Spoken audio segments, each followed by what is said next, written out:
সুপ্রিয় বন্ধুরা, আপনাদের যে মিষ্টির দোকানগুলো আমি দেখাচ্ছি এটা হচ্ছে ঐতিহাসিক চেরাকপুরি মেলা, নওগাঁ জেলার মাধবপুর থানার অন্তর্গত চেরাকপুরি ইউনিয়নের চেরাকপুরি মেলা। এখানে বাহারি রঙের মিষ্টির দোকান বসে। তার ভিতর প্রসিদ্ধ একটা দোকান হচ্ছে আমাদের অমর বাবাজি। উনি দীর্ঘ 50-60 বছর ধরে এই মিষ্টির দোকান করে থাকেন। ওনার কাছে এমন কোনো মিষ্টি নাই যে পাবেন না, সমস্ত ধরনের মিষ্টি পাওয়া যায়। উনি বিভিন্ন প্রকারের মিষ্টি বানান থাকেন।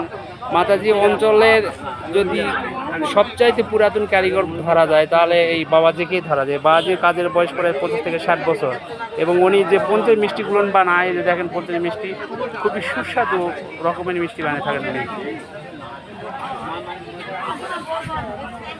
একটা দোকানদারকে দেখায়, দেখেন কত জিলাপি মিষ্টি বিভিন্ন ধরনের সামগ্রী নিয়ে দোকান বসেছে। এই দোকানগুলো, এই চেরাকপুরি মেলাটা মোটামুটি 100 বছর ধরে